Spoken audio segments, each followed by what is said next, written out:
welcome to everybody.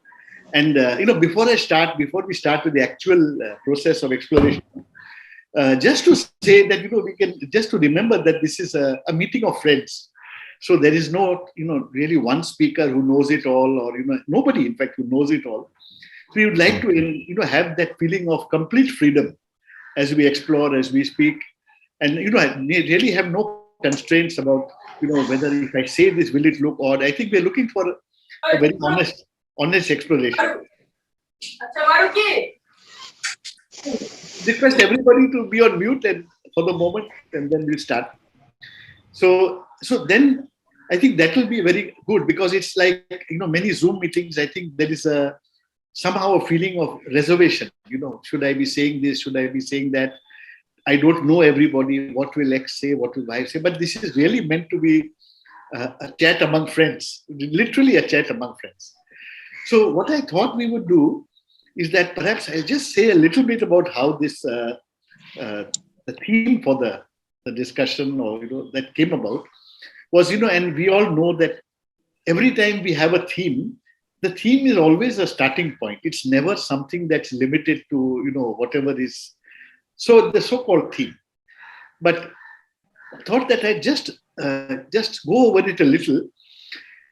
Some time back, you will recall that Michael Mendizza had given a talk here in Kolkata, and he had used, among all the notes that he had sent, I found a very interesting observation, which I thought that, it struck me a lot at that time, and it has stayed with me. He used the term, conditioning is karma. And all sorts of things were going on in my mind about that use of that word, that term, conditioning is karma. Because, it sort of seemed to suggest that, to me, it seemed to suggest that there is such a recording system within us, which, regardless of what we do, it seems to create the recordings which become the platform from which actions follow, unless we are very aware of ourselves. So that whole thing I thought was so interesting. But I know that, it's something that's very unusual, what he said, and we will have our, own views, thoughts on it. So we will go into that. Everybody can actually chip in with their thoughts. Because when you say conditioning is karma, yeah, what exactly does it mean? Every karma, every action, I would prefer the word action to karma. Yeah. I think every action is a result, most of the time, of something that has already happened in the past. Because actions are based on thoughts, thoughts are based on something that has already happened, which is memory, stored in the memory, think, then based on that thinking we act. So it's quite clear that an action that I perform comes from my past. Maybe, Chaitanya, I can actually perhaps just a minute, I can just elaborate on what went through my mind, because, I think it's something that you are absolutely right. It's so strange. As a comment, it's so strange. But, what went on in my mind is, sometimes we look at conditioning. Certainly, I was looking at conditioning in a very narrow manner. We look at what our beliefs are, all that sort of stuff. But I'm wondering whether that conditioning is got a very larger sort of perspective. For example, if, during my lifetime, in my earlier years or whatever, if I have in some way abused living, let's use the word living. It may be in the way we live, maybe in food, it may be with anything actually. Now, that impact on the whole mind and thus the body. So I sort of started thinking, well, that too, in my view, in my thinking, the question arose, isn't that also conditioned? Because, we reach a point, I was, thinking in my own mind, we reach a point where there is so much that has happened to the mind and to the body, and whether the conditioning, the word conditioning should be used to actually describe all of that. And about action, Chaitanya, again, the thought came that most of the time, because of that huge accumulation of recording, mind and body, brain, nervous system, everything, whether the action flows from that whole, conditioning that, we call expanded view of conditioning. And therefore, the karma, the action, is something that is flowing not from a source which is totally free, but something that has been accumulated, maybe disease also. Sometimes, disease is I started thinking whether disease also is conditioning in a way, because, the disease is an outcome of thinking, the way of living. So, that was what was going on in my mind, Chaitanya, So I thought there was too much for me to explore on my own. And, perhaps just to see when, what could be the, the expanded meaning of that karma as flowing from an element of accumulation, which is not just thought, not just belief. It's the body, what has happened to the body, because after a while, what we have done to the body becomes our karma also. Because of that, disease has come. So that was the thinking. So, and then we thought we could take it on from there. Yeah, so what I was trying to say is that each action or karma that I perform, it seems to be a result of something that has already happened in the past. Thought, for instance, any experience, belief, which I've already accumulated, and my action is based on that. Not only is the action a result of what I have already experienced and so on, it also sows the seed for the next karma that I am going to perform, for another karma that I am going to perform. So the action, the karma, is a cause as well as an effect, a result of something that has happened. So then I am caught in this seemingly endless perpetual cycle. I perform an action which is a result of something that has happened in the past, and this action itself becomes a cause for the next action. And this can, what when you use the word conditioning, the conditioning also has the same outcome, because a conditioned mind acts out of that conditioning and continues to mm, create a ground for the next conditioned action to take place. Now, I remember something, I don't know where it is attributed to the Buddha, but I don't know whether Buddha said this because it is in Sanskrit. It says that krita pranascha akrita bhugam, which means act in a way that uh, that action has no relationship with the past, and it doesn't leave any residue for future action. Any residue on the basis of which the next future action is performed. So ending the action and also ensuring that we don't, the next karma is not based on the present karma. So, of course, all these things are, the past is there, the conditioning is there, karma, what you call the cumulative effect of all that I have done in this lifetime. Don't know, people say maybe it's a result of several lives that I have been through. I just wanted to explore with others whether they see conditioning and karma as interchangeable.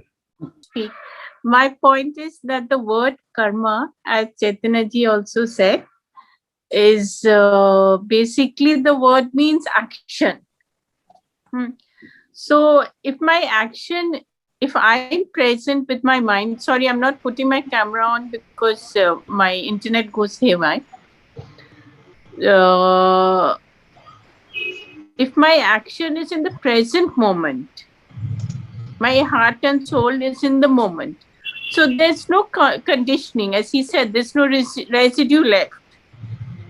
But when I sort of misuse or misinterpret the word karma And, I get caught up with it, which is something we do a lot in India.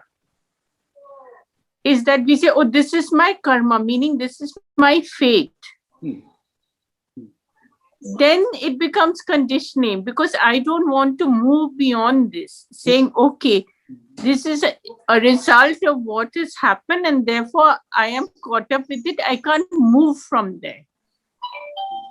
The word karma in itself is not a conditioning.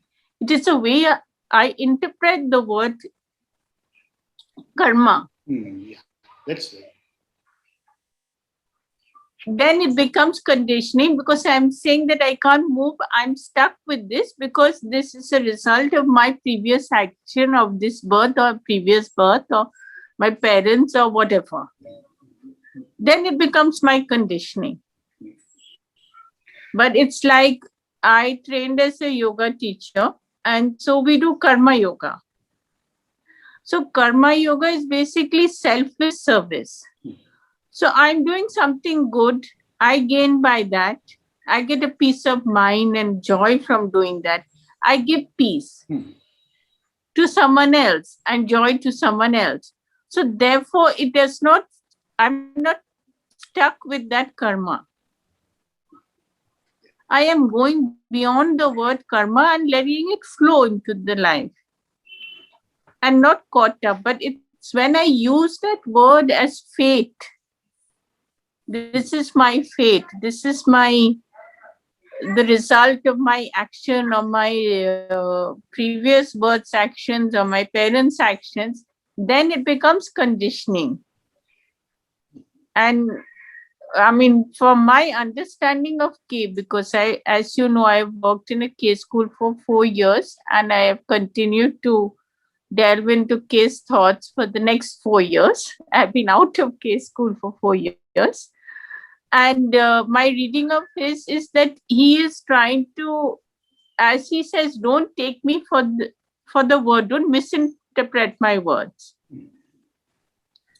So I think in that particular context, he was trying to explain that we do not have to get caught up by a certain action of mine or my relatives or whatever, or my previous birth. We have to live in the moment. That whole fact, the whole action of clinging to a certain thing and saying, this is the result of this is my fate and this is the result of my action, then it becomes my conditioning. Otherwise, it is not. This is my point, basically. So the moment I saw this, I paid attention to it again when we started this discussion. So what I could relate is, I think it is more of a matter-of-fact statement, leaving Krishnaji's observation aside for the moment. Most of us, even though we read a lot of Krishnaji, we try to be that and all that, there's a gap between what he says and how we lead our lives in our daily living.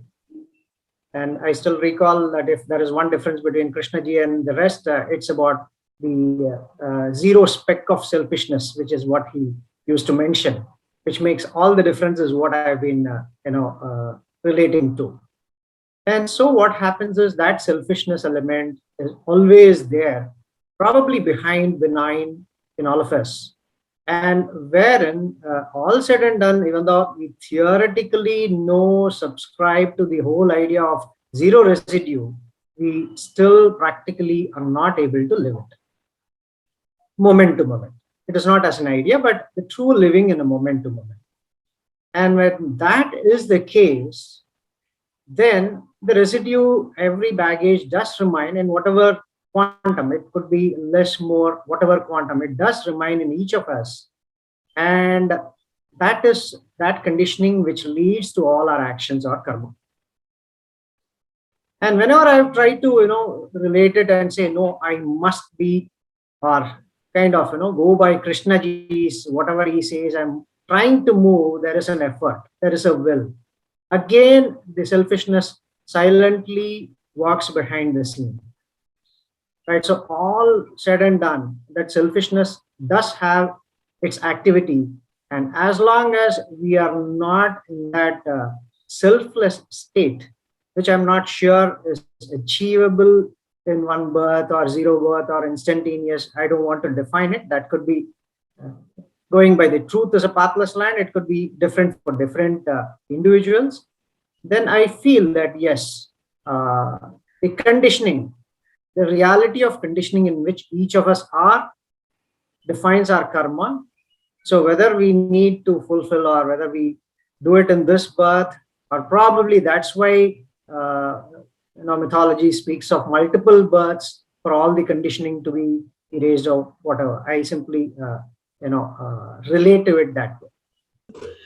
So since I am conditioned, I have a sense of identity. I am still scared.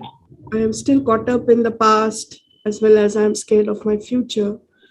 So for me, conditioning is karma, is more of a philosophy, in the sense I understand it, but like suppose I am walking down the road. So while I'm walking down the road, there are thoughts in me, okay, and maybe there are some past thoughts, some future fears. So those things, I am still unable to just walk down the road without any past fears. They are always in me, that I observe. So, and due to this, but again, karma, as I have heard, is this cause and effect, and I am caught up in this chain, vicious cycle. Krishnamurti uses the word in that river, he says. So, stepping out of the river. So, I have observed maybe in a few moments, not in a continuous basis, but that if we can, I'm bringing in the time element, like, can I, like while I am walking, can I be really into it? I mean, as we say, moment to moment, means can I really have no thoughts, there, not be caught up in fears of the past and future? Then maybe whatever happens, I can call that action.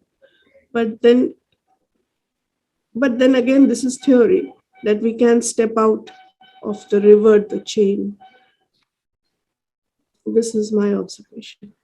I want to say something, Kamal. Yeah.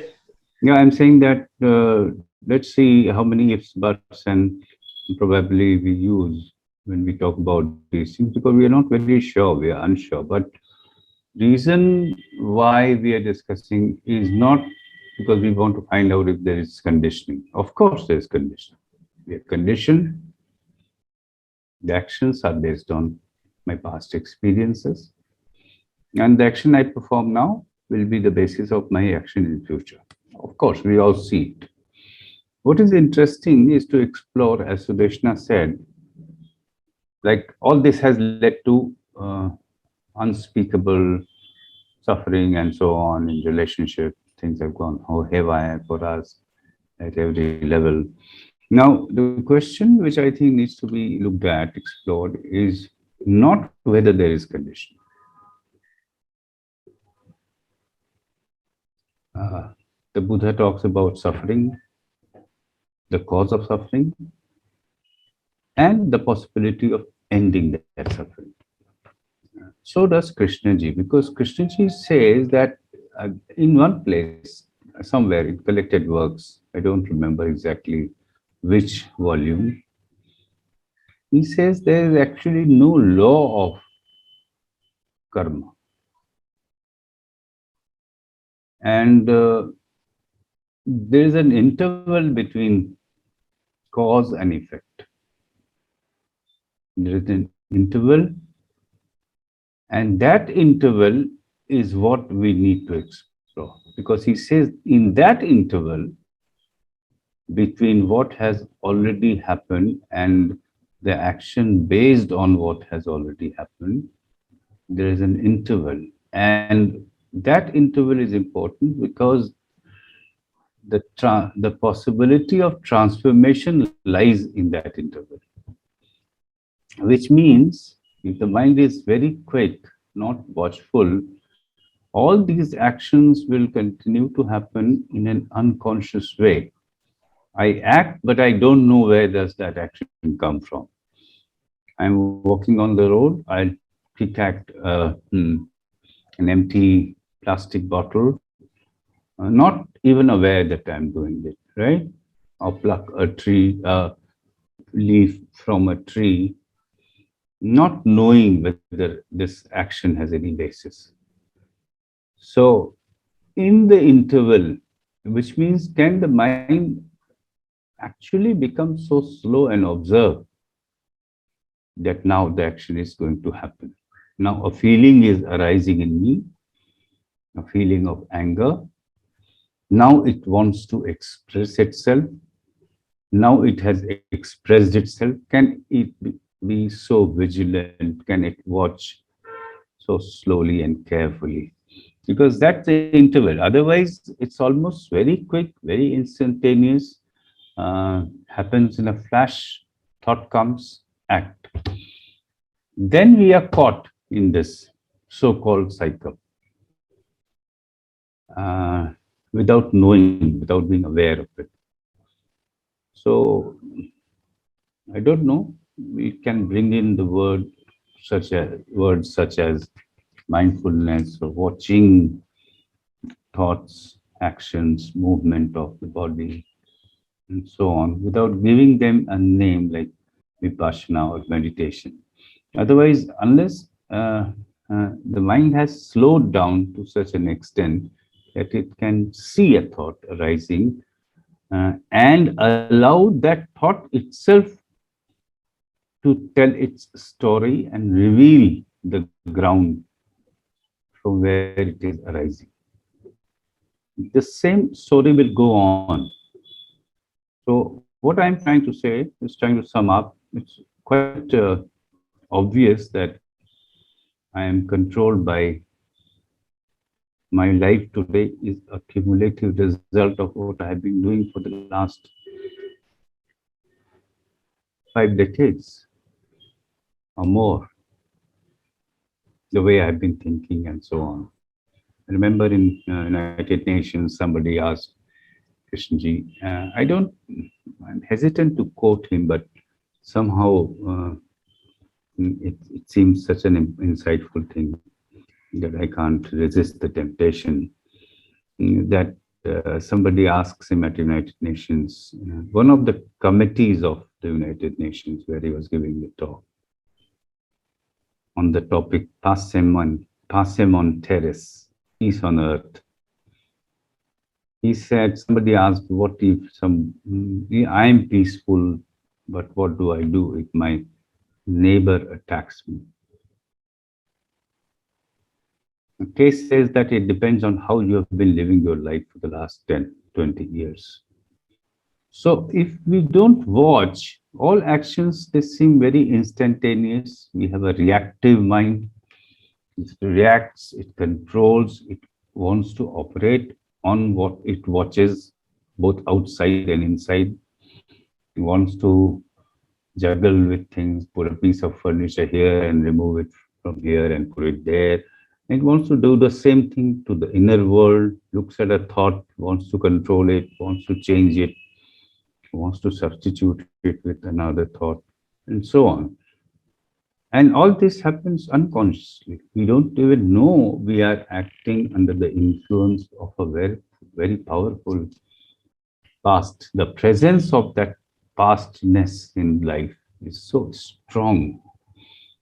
So instead of exploring what conditioning is, what karma is, instead of going into a statement made by somebody who had 1,000 lunches with Krishnamurti, I think let's look at it afresh now, which means what we are doing now, is it also a result of all our past actions, a habit, a habitual conversation that we are having, meeting that we are having, or at this moment we can look at something afresh. So that's all. Hi, I'm Yes, Amit. carry on, Amit. Yes. I'm based in Shillong, Meghalaya. So, I think Chaitanya ji, to me, it seems has raised a very interesting point about the interval.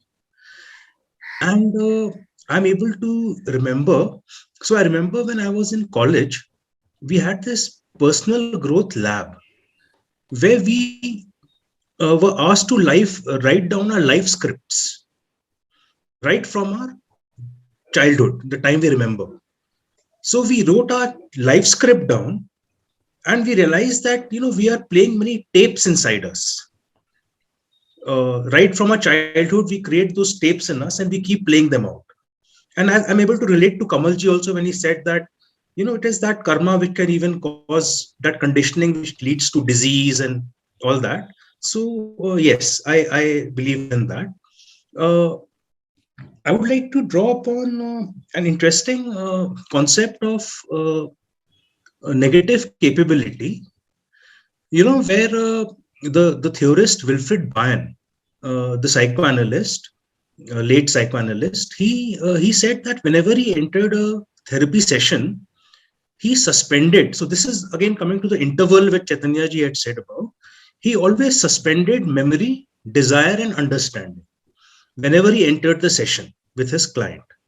Now, when he suspended memory, desire to even cure the client, and understanding, that is knowledge, he he was able to be empathetic with the client, because that is the cornerstone of healing and relating to the client. And there is no other way you can be empathetic, because then you would be judgmental. If you do not suspend memory, desire, and understanding, you would still be under the throes of conditioning, or so this one perspective made me realize about this interval, where you can consciously or even unconsciously try to suspend your memory, desire, and understanding at that point in time, to be able to enter the subjective world of the other. A little bit of a tangent, but uh, and then uh, so then we are free, so that is one aspect. The other is that uh, if I can transcend, so that is what they say in Gita, the Ashtavakra Gita, they say the Sakshi Bhav. Again, what Chaitanya ji was saying, that if we are able to be a witness to our own participation, so if we can be a witness to our own participation, then we will have a strong observing ego, that is just a technical term, and we'll be able to see our own participation in our life. So I remember that time when I was very upset, and I was in tears, and I was feeling very helpless. And that is the time when for I think about a minute or so, or 30 seconds to a minute, I was able to see myself from above, that look, I'm crying. And suddenly all the pain vanished, the pain just went away, because I was able to transcend my own participation in life and become an observer. So again, that interval, what Chaitanya ji said, that suspension. So I think if we are not participating in any kind of interval or suspension, then we are part of the conditioning, and we continue to create karma whenever we are part of the conditioning. So I think that is my take. If I may intervene, I feel that that cannot be a why question. It is more of a yes, it is so aspect, wherein we see, okay, we see that, and like Amit rightly pointed out, I would like to experiment. It's not a thing of will, but it's a matter of curiosity or experiment. Let me pause and see if this helps. Why not learn from it? So if we are able to keep our theories on the sidelines for a moment, I would definitely subscribe to what Amit says as in terms of experimentation, finding out, self-learning, even though it could be in the conscious world, if that is what is giving some answers, just move in that direction and allow things to unfold whenever it has to. That's what I feel would be more authentic, if I were to put it there. Okay, what I bring to the table for a discussion is now right away when I'm talking, or when I'm listening to all the speakers, my wife is preparing for lunch. My daughter is, she is also preparing for some function for her school, and I am listening to you. So this is the fact which I am dealing with right now. So why my mind is getting into that mode of analyzing? Why I should think about where I am operating from? Because when I get into that, I am being non-attentive. I am becoming verbal. It means I am dealing with something which is not fact. So isn't the we are making the things a bit more complicated because we have got time, energy, and other things to at a disposal. So we are not able to see it while it is happening, rather discuss it after the incidents. This is my kind submission. First and foremost, I think I will be inviting your Raj because I would like to start right away with the tradition and karma. What I'm thinking when I was just reading Krishnaji, first and foremost, it's got nothing to do with karma. When I was reading Krishnaji, I was just wondering that why did Krishnamurti said that he did not want any of the interpretations of his work. After all, we say that there could have been time when there were no scriptures, there was no tradition. Then we know that even Jesus did not read Bible, and at the same time, Buddha did not read Dhammapada.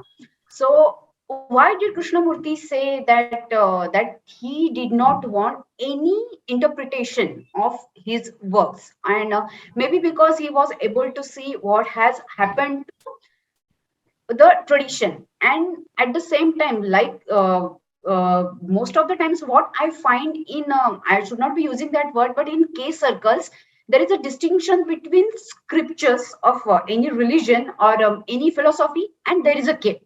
But sometimes I feel that even the K is actually getting the similar status of that those of the scriptures, because K was a revolution, but today's revolution is tomorrow's tradition.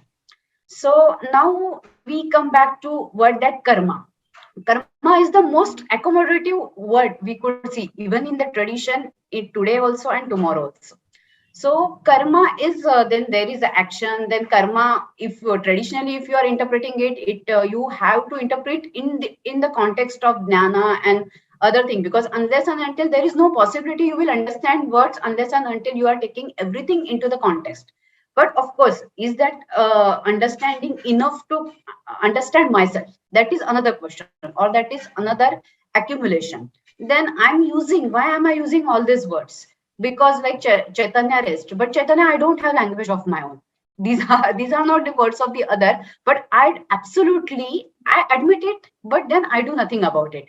What do? I go on reading K, I go on reading others, I go on raising questions. Then I understand karma as karma is not just action. If even if I decide not to do anything, even karma is equally non-action. Even if I'm observing, karma is equally that observation. So there is nothing in the, as far as field of thought, as far as the field of psychology is concerned, there is nothing that karma is not. Karma is almost everything. The moment, because I'm not choiceless about anything. So the question I had for Chaitanya, that I'm using the other's language, I'm using others' words because maybe first and foremost, I do not have my own words, I do not have my own language. That's the first thing. Then secondly, Chaitanya raised about, you said there is an interval, but is it interval or is it a continuity that we are? Where is really that interval is? How do I see it? Because and again then it comes to the realm of time.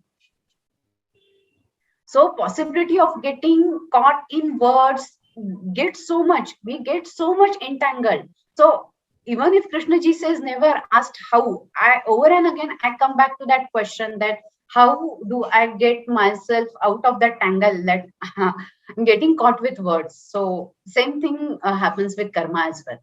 Yeah, thank you. I'm enjoying all the discussion. And I was remembering one incident of Pupuji. We used to, Kamal also has met her, and she used to frequently come to our house. And once she narrated that, talking about this awareness and the action taken when you see an incident happening in front of you, she said it was very strange that, when she was in the middle of the night, she experienced a severe chest pain, but she said, I had no disturbance. I knew it was a heart attack which was going on, but she said, I walked to to the phone, called the doctor, called my neighbor, and I was very composed. And then I went to the hospital, and the doctor said that it is very miraculous that how you had that presence of mind to be aware that you're having a heart attack, And of course, it was a big heart attack, and she came out of it. But she said the awareness of the incident happening and her capacity to observe without disturbance and take the right action actually saved her, And she said that this is one of the practical lessons which I learned from Krishnaji, And she said that this is one of the basics, which continued all throughout her life. Yeah, I live in Japan and I teach martial arts, and that's one of my actions here. And then I also work with as a nursery school teacher and also with special need kids.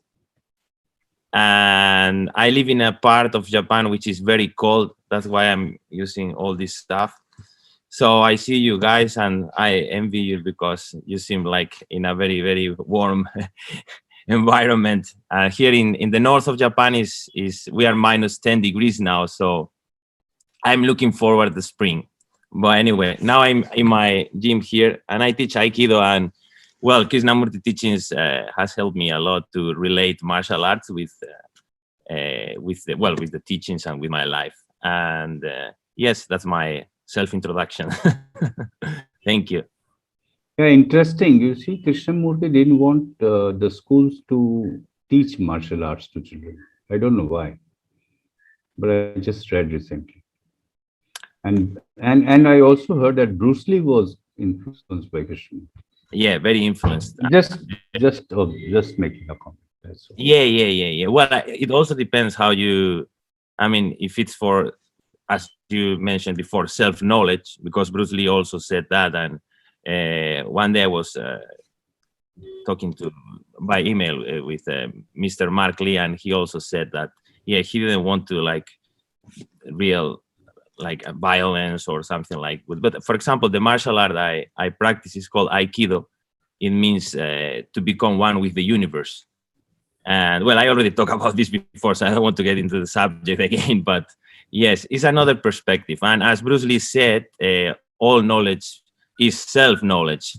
So, and that quote, I think he got many things from Krishnamurti, and they didn't meet each other, but I know that after even he passed away, all his Bruce Lee family went to Ojai, and they were researching about all these things in the Ojai Foundation for Bruce Lee's foundation. So there is a relation in martial arts in the sense of, self-knowledge, and you can express yourself as a whole human being through martial arts.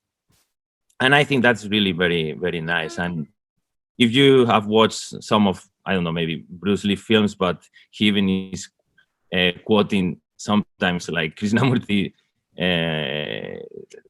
something he was saying. For example, the finger that points the moon. Don't look at the moon, but don't look at the finger. So, well, anyway, I just was a small thing about the relation between martial arts and maybe the teachings of Krishnamurti. And that's all. Thank you. Maybe before we ask others, like Dineshwara has not spoken, one or two others, just wanted to, just mention something, just as food for thought, I think there was, I perhaps may have mentioned it earlier, that, one of the beauties about, coming into contact with Krishnaji's teachings is that one gathers a different perspective of even the traditional teaching, so to speak. I mean, not even a different perspective, you understand it in totality. So very often, and this is something which there was a very old lady who was a close friend of the center, about 94 years old when she passed away. She had said that, that she actually got a real insight into the Gita after she had actually understood Krishna. I think one of the beauties of all this is that one is never ever, looking at X as the only one who has spoken the truth or who has only said this. I look at Krishnaji as the value that he brought to me personally. Is that because of that, I can look at any seer without any bias whatsoever, that, only X is great or only Y is great, and you just focus on the truth. That's something that I found very interesting. So, I mean, I just mentioned it because one of the things that, I feel that, we need to get more able to do is to appreciate the beauty in what any seer says, basically. And I think that beauty comes only if one has gone to the depth of Krishnaji. Otherwise, it can be very biased. One can either be against and for and this and that. But if one has actually gone through, I think, the honesty with which he brought the truths, and it's our problem if we can't grasp it, if we haven't been able to do it, that's our problem, not his problem. So, I have a serious question to myself and to all of us, like what Kanchan was, referring, that interpretation. The Krishnaji time and even again say, don't interpret it. So my question, my understanding is the interpretation. Without interpretation, how do I understand thing? How do I incline to that thing, or how do I absorb thing? So there's always interpretation. So that's the dichotomy. I'm Trineshwar. In fact, this is actually the second time I'm attending your program, and I am familiar with JK's teachings for the last 5 years, and in Bangalore, I used to attend this first Sunday meeting, public gathering that used to happen pre-COVID thing. Now it is stopped due to COVID. So that is the thing. And when I saw the title of this talk, today's talk, the conditioning is karma, I felt that, they both are related.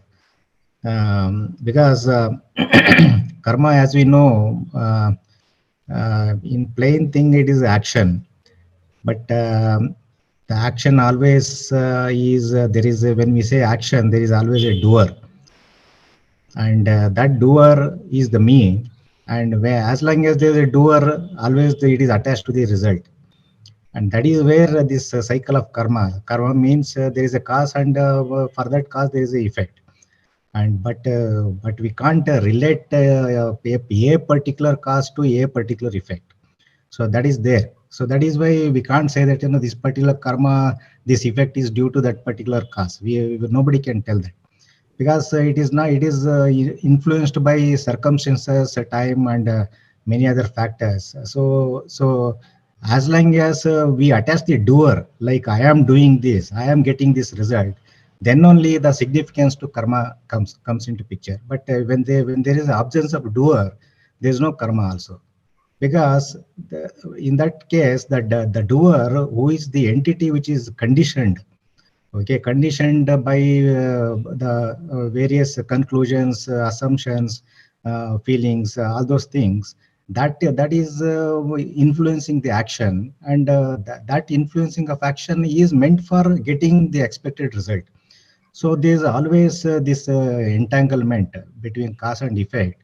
That is where the cycle goes on repeating, and one will find it difficult to come out of that cycle. So if we can eliminate, that is, if we can detach from the outcome, the result, in which case there is no doership. So that is where one has to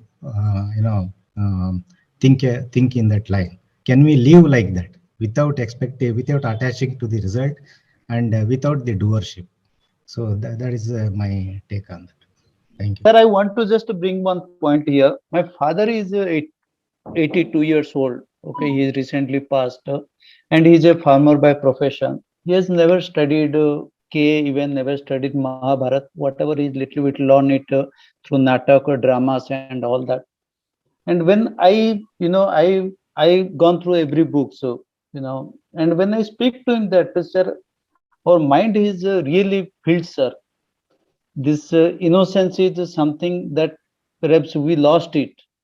And when I look at the way they look at the life, so because perhaps I will not be able to explain it the way I have perceived it, because but I have seen it, sir.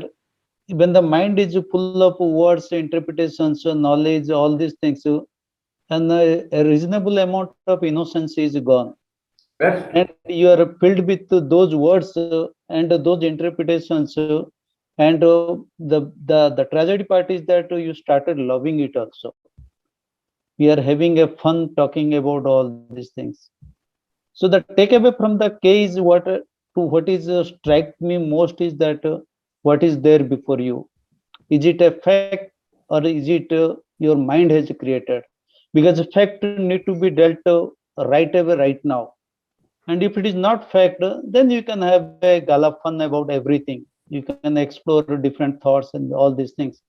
So I have seen it, sir, that the knowledgeable mind, the way we have, it is very difficult to understand the innocency or the simplicity, what my father have understood without reading all these books. That I have felt it. I am Naresh Agarwal from Kolkata, and as it is, I am a retired banker. I retired in 2010 and have been in touch with Krishnamurti's writings, teachings, whatever you say, may not be learned so much from, or my mind did not allow to learn good things preached by Krishnamurti ji, or learned from his writings and books and my friends on that. But one thing I have, what I have interpreted by the action, karma, which is called action, most of the times, what I have found, or we have been finding, that action means we have learned it in Sanskrit or Hindi, kriya. But most of the times, instead of kriya, we are engaged in pratikriya, reaction. The moment we learn something, we hear something or read something, we start interpreting it as per the conditioning of our own mind. That is why, as Chaitanya ji said, Krishnamurti also used to say, and many great people, they have been saying, that don't depend upon interpreters. Interpreters are really sometimes traitors, because whatever is said, the seer might have said it in some other as per his perception, and the moment I hear it, I start reacting. Instead of acting on it, I start reacting on it. And that is, this reaction is the cause of all conflicts and troubles. Instantly, we, instead of taking it by heart, learning, try to learn anything from that saying or reading, we start reacting. Instead of seeing it what it is, we immediately start saying it what it should be. And with that conditioning of mind, the theme, the essence of this saying or that writing or perception is lost or misspelled.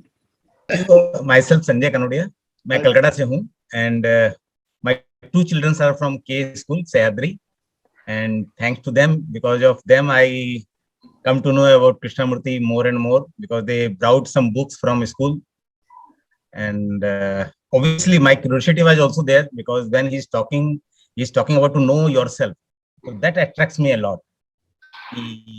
Through his pointers, I could understand myself now better. And regarding today's topic, yeah, it was really fascinating. And what I could understand from this conditioning is karma, because I feel when the myself is present in any action, and the self is highly conditioned with beliefs, with thoughts, with knowledge, all these things, and that impacts our action, because this self is always expecting some result. And since it is highly conditioned, it has given two names, good result and bad result. So that action itself has impacted because of our expectation. That's why I relate, it is an interrelation between conditioning and karma. So then I started thinking, if self is absent, then obviously there is no expectation. Then the action itself is truth. It is a natural. Then whatever result will come, I will not give a name. That's helped me. Then I can go something beyond something my past or something my accumulated knowledge. So just I sum up with my one or two lines which I listened from Kabira. मेरा क्या है, मैंने तो सब कुछ, मैं अगर तुमको कुछ दे भी दूं तो मेरे को क्या जाता है, सब कुछ तो है तेरा. तो मेरे को नहीं लगता है कि मैं कुछ भी बोलूंगा वो मेरा है. मैंने ऑब्वियसली पास्ट से ही सब एक्युमुलेट किया है या बुक से ही एक्युमुलेट किया है, because everywhere me is present. If I am doing something beyond what I don't know, then maybe something new things may be unfold, and which may not be stored in my mind, but that will be experience for me that I cannot describe also at that time. This is this way I am exploring every day. Thank you. A lot of things I've learned today. So thank you everybody, and I'm conscious of the fact it's a 1:20, nearly 2 hours. So thanks a lot, and we look forward to the next session. Thank you, thank you, thank you, thank you everybody. Thank you everybody. Thank you. Thank you.